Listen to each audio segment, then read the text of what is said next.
We shall not cease from exploration, and the end of all our exploring will be to arrive where we started and know the place for the first time. Through the unknown remembered gate, when the last of Earth left to discover is that... In this episode, I'm talking to Collin Fluke. He's a photographer who I've known from my church. He helps on our tech team, and I'm really happy to get to talk to him because of I really like what he does with photography, and I kind of just want to hear his ideas and thoughts on it. So starting off, I don't know how much of this is purposeful or how much is like kind of just the product of the tech you use or whatever, but looking at your photos, I notice a very strong contrast, saturation, use of framing. I don't know how much if you've studied or if it's just kind of all self-taught, but kind of just go through your inspiration behind the photos you take, kind of what you're looking for with photo composition, that sort of thing. Yeah, absolutely. Originally, I started out actually mostly self-taught. My mother studied photography when she was in college in the 80s. So she was all film photography, and she always wanted to get me into it. So about, I'd say 4 or 5 years ago at this point, my parents gifted me a digital camera for Christmas. It's been a surprisingly short amount of time, just saying that, 4 or 5 years, but ever since then, I've just really been hitting it hard. I love digital photography. It's a great way to just go out and be outside. For me, it's a good excuse to explore whatever it is I'm trying to shoot, whether it's street photography, nature photography, whatever. And as of 2 or 3 years ago, I did take a few classes while I was in my undergraduate. So I did have some professional training, if you would like to call it that. Mostly, a lot of the class was actually based around the editing portion. Most of their instruction when it came to actually taking the photos was, just go out and shoot what you see. Everybody has a personal style. Every photographer has their own eye for it. So most of their teaching was actually mostly on the editing side of things. So that's kind of where that contrasting and the framing and stuff, that's where a lot of that comes into play once I come back from a round of shooting or a day of traveling or whatever. Getting it back into the software and then editing the levels, the colors, all that kind of stuff to really enhance the photo. I have a lot of fun with that. I thought it was a very interesting point when I first started out in photography. I was kind of a naturalist about it. I wanted to be very no, I'm not going to edit my photos. I want the photo to be as it is. And I very quickly realized that there's just something to editing photos that I really like. And I would never bash anybody that continues to be a naturalist about photography. And there is something to be said about, keeping the photo as is, keeping it as you see it and not making it fake, as some people might claim. But I also think there's something to be said about, editing can kind of bring out what you as a person see in the shot and not necessarily how it gets shot. And sometimes as well, not everybody has the greatest camera. Not everybody has the greatest technology. So there's also something to be said about camera quality affecting the shot. Sometimes you'll see something. I've experienced this many times. I mean, sometimes you'll go out and you'll see something. You're like, oh, that looks amazing. That looks beautiful. And then I pull it up on my camera or on my computer and I'm just like, that's not how that looked. So a lot of times it really feels like editing is actually, for me, it's getting it to a point of how it really looked in person. Because I mean, everybody's eye, everybody's actual physical eye sees way better. I'm not sure what the count is, but somebody did like a biological to megapixel kind of conversion. I totally forget what it was, but I saw it somewhere. and the human eye is like amazing. Yeah. So for me, kind of editing photos up and getting it to a final product is kind of just getting it to how I see it as a person. Mhm. So yeah, that's my argument for editing, you know. No, I mean, I fully agree with that. I mean, because I mean, I've done photography here and there just for fun, but like from my experience with like sound and with video primarily, like I kind of had that same transformation that you sort of had with like you start off as a naturalist and then you kind of eventually find out, well, hey, to do some of the stuff I need to do, I probably need to lean a little bit into it. But I mean, you are really right. I mean, I feel the same way with like, there is a certain type of editing where it can be very fake and it can kind of like take away from the realism of something. But I mean, whenever you're just adjusting levels to where they need to be, I mean, even just simple things like with video, with photography, even with sound, I mean, just adjusting simple things is really making it so like that this limited sort of recorder that we have of whatever this event is that we're, recording or filming or whatever, you are kind of fixing the shortcoming of that technology and bringing out the thing that's great in it. And so I think kind of to stem from that, you had mentioned about how you started off kind of like it was a good way for you to like kind of get out, travel a bit. Do you even now, like whenever you're shooting and doing photo shoots, are you specifically going places for the photography side of it, or is it just kind of like, hey, I'm going on vacation here, let's get a couple shots, and then it just turns out to be some really cool stuff that you can post and use for your shop and whatever? Right. Yeah. Honestly, it's a bit of everything. It really Hmm. depends on the situation.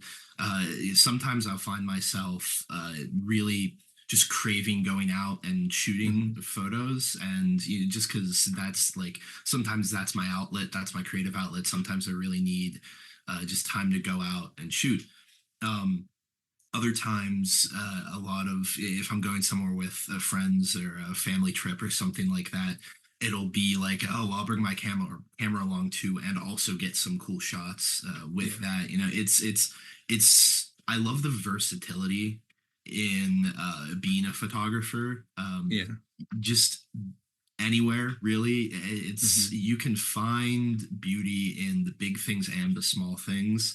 So no matter where you are, again, whether it's with family or if it's with friends or if it's just solo because you need a bit of alone time but you don't want to be stuck inside your house, Yeah. that's a huge thing. And going off of that, I mean, saying 4 or 5 years ago for me getting this camera, if we're looking at dates here, 5 years ago of course was almost 5 years ago at this point was the start of COVID. That's so crazy. And Like that I know, was right? 5 years It's ago it's already. it's crazy to even say that. It doesn't feel like that.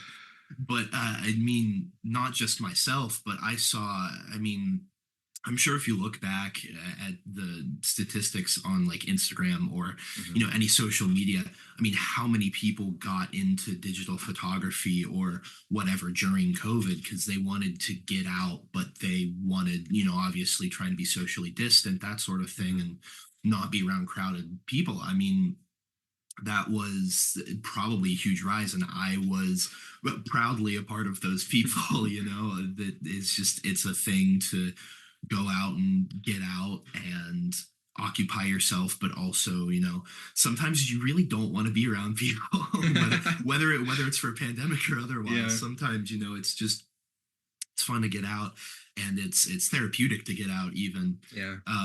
So yeah, I mean, I'll go solo sometimes just for myself, and also it's a great excuse to if you got nothing else to do. I mean, I come from I originally grew up in Johnstown, and that I really never, when I was younger, right? My mom didn't want me going downtown, and my mom didn't want me Mm. going around wherever. So I never really That's had probably too fair. much. Yeah, I mean, if you know Johnstown, it's a Yeah. fair point. Great areas. There's some great street photography you can get, and a lot of great people. But also, as a younger kid, sometimes Yeah. parents are a little here and there about it. But then once I moved, when I moved into where I went to high school, it's very very small town. It's a little bit west of Johnstown. It's called Ligonier, Hmm. and if you go to high school there, you know that there's really not much to do. Yeah. It's if you like small towns, it's a great little nice small town, but Mhm. there's really not much to do unless you want to go to the Walmart the town over. That was our definition of fun, but so having an excuse to go out and just do photography with people, I mean, it's a great thing. It's something I discovered late high school once, Hmm. you know, the pandemic hit and everything. And then even farther after that, you know, having already gone through my undergrad and just having made more friends, and sometimes you need something to do, and saying, hey, I have a camera, you want to go throw a walk, let's go walk in the woods and just go shoot some photography. I mean, Yeah. it's so multifaceted. You can Hmm. be you can do it alone if you need, you know, therapy. You can go out with friends. It can be social, like I said. I mean, it's great. That's what I love about Yeah. Well, and I mean, that's Ligonier is the best place to do it around here because they have it. Yeah. some beautiful places around there. Oh, it's Um, so beautiful out there. yeah. So I saw some of these pictures that you took kind of from just looking around at your Instagram that you even got to like Scotland to take some Yeah. stuff. Was that like a vacation that you went on, or what were you doing? What were you doing over there? Yeah, so actually, that was a part of a 2 month study abroad program. Oh, okay. Yeah, that Nice. was my second to last quote unquote semester. Summer sessions are always weird, and if you want to Yeah. call it a semester or not. Um, but yeah, so I was there for school actually, and it was such a great experience. I went Mhm. there as a part of a museum studies program. I my actual degree is not in photography. My degree is in archaeology, cultural heritage, Ooh, museum okay. studies, that sort of Nice. thing. And really cool stuff. And it was just like being in Scotland for 2 months, I got to experience so many things and merge so many things that I wanted to do, so many activities, and the culture of it all, and the education of getting to see all these cool museums. And just, it was such a great blend of everything. And it's really interesting if anybody has ever been to Scotland and is Hmm. also from this kind of like uh, kind of middle the Middle Eastern side of America. It's very similar. The Appalachian Mountains are actually, interestingly, a part of it, old geographical maps. The Appalachian Mountains and the mountains that are in Great Britain, Scotland, Ireland, they're actually a part of originally the same mountain range that when the continental shift and all that kind of stuff happened, Yeah. it split off. So it's actually very interesting to see the similarities nature wise Hmm. between the two. I mean, it felt like home, really. I was there for 2 months, but every time if I was on a train or on a bus or something, just looking out at the mountain ridges, it looked like I was driving through Pennsylvania.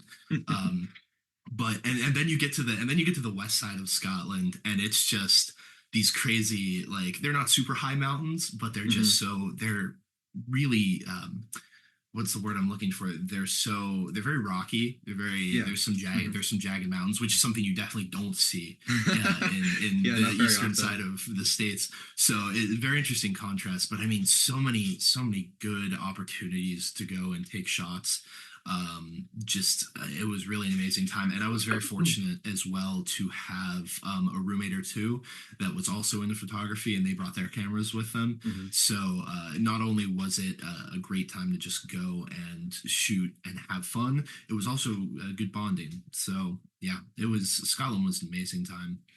Yeah, that's what I've always loved about kind of like the British Isles and that side of Europe is because I had read about that too, where it's, we used to kind of be right beside each other in the same mountain range before it was all split apart. And so it is actually interesting too, like kind of societally how, people from, that side of Europe ended up going back over to Right. America, but Yeah. without even knowing about it.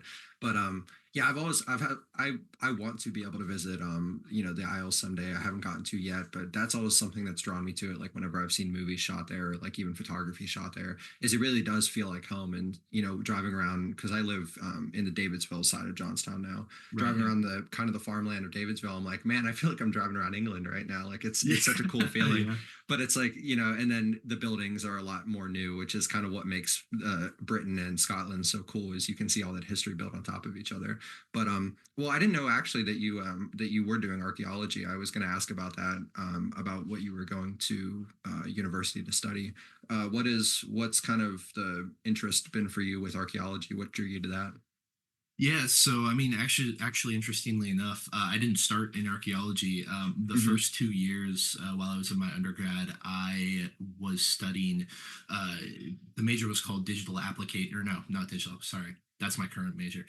New media interactive development is what it was called, and it was kind of this interesting blend between graphic design and web development, and game design, game Hmm. development, and a lot of different.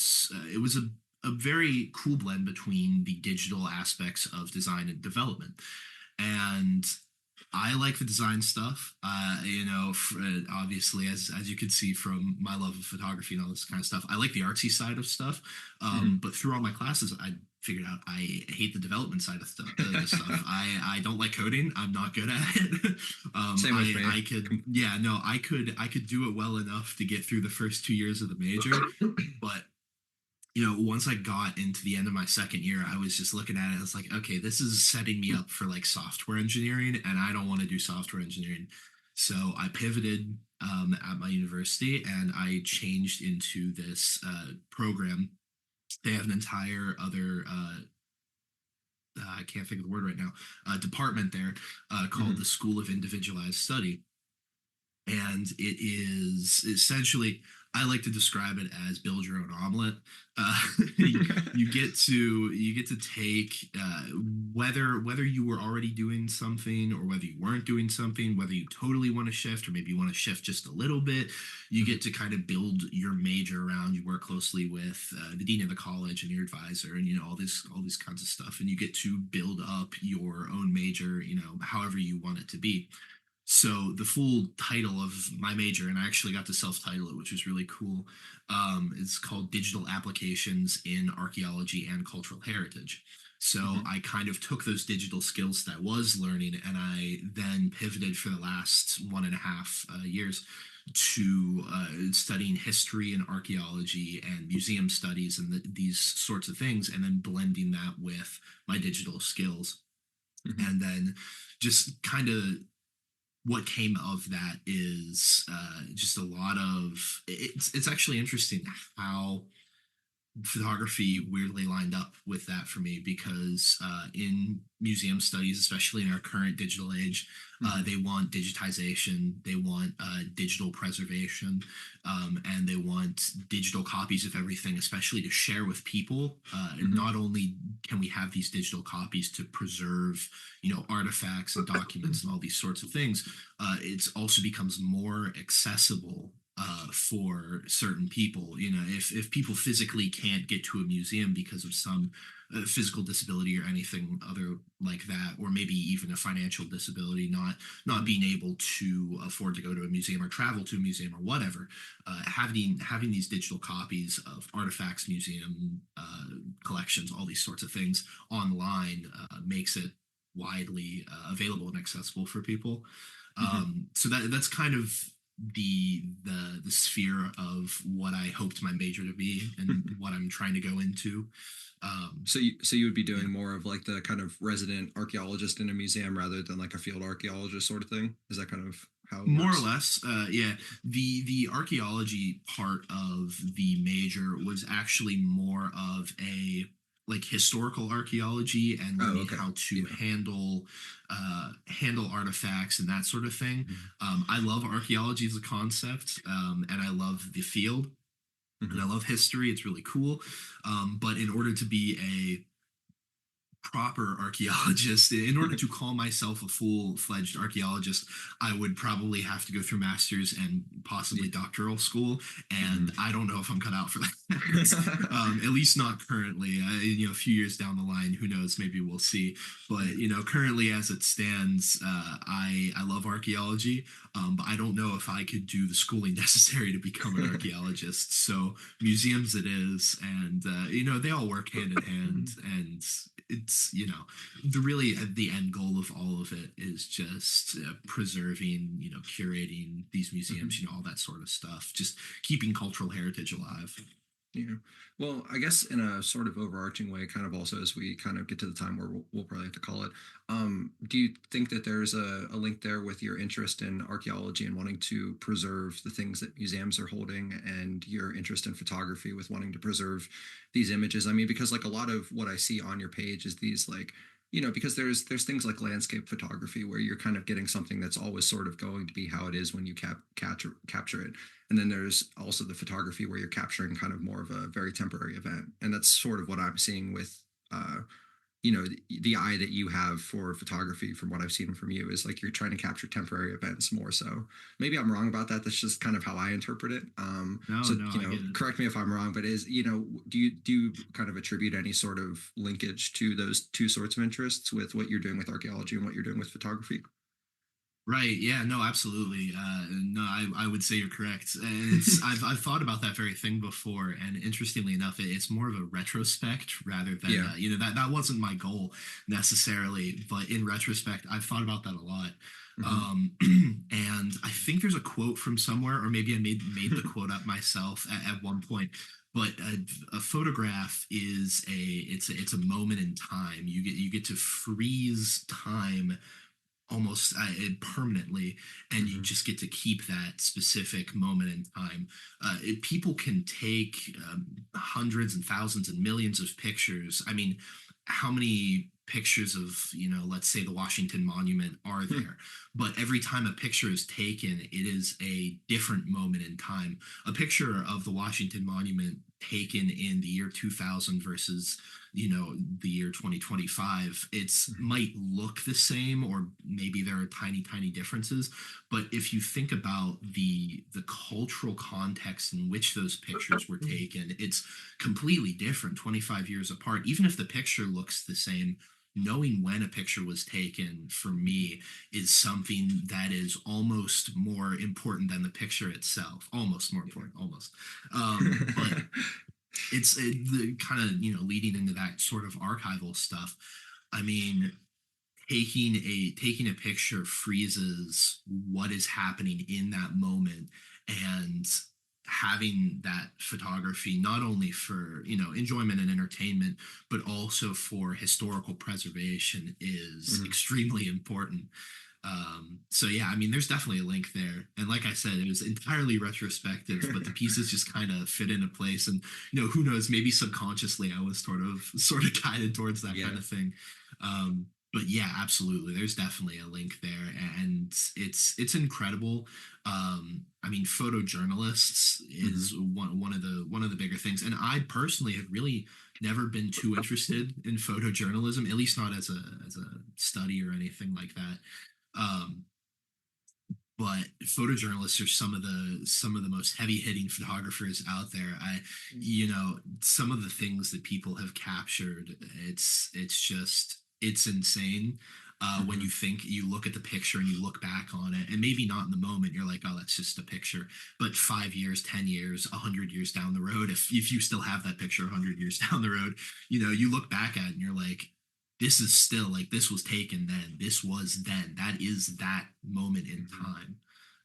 So yeah, it's very interesting to think. I could get super esoterical about it, and like but I won't go too far into it. But yeah, it's very interesting how those things are linked. Yeah. Well, I mean, it's funny. It's funny that you say that because that definitely is the way that I always want to take things. Is like the how esoteric can I make this, and then I'm like, okay, Caleb, this is just a podcast. I can't go too deep. But no, Right? No, I got you. I definitely agree with that because it especially like kind of going back the 100 years ago route with photography. Like if you, I've looked at a lot of photos from like the 1800s recently, and you kind of have this Mhm. idea in your head that like those things or those representations of the time that was happening are kind of this very poor quality because you see like the films of the time and they're not very good, but then you Mhm. look at like the daguerreotypes and things like that that were being produced in the 1800s, and it's like these vivid black and white images, and it's so cool because it really makes you feel like, I mean, it is different because it's in black and white as opposed to color, but just it lets you kind of live in that time period, and that's what I've always loved about photography. Is that like what you're doing is you can really live in the time of the photographer, especially whenever they are doing it in the way that you and other people are doing it, where you're Mhm. capturing something very well with the framing and your message behind what you're doing. But Yeah, I mean, definitely we'll have to get you on again then to talk about. We'll dive into even the more esoteric things about it. But thank you a lot for coming on. I really appreciate it, Colin. I haven't gotten to talk to you for a long time, so it was cool just to kind of like catch up and see what you've been doing with photography. And whenever I asked you if you had any other interests, I would not have imagined that archaeology was one of them. I thought that was super cool. Right. Yeah. But yeah, thank you for coming on, and I'll have to have you on again sometime. So yeah, absolutely. I mean, I really appreciate you reaching out. It was a great time.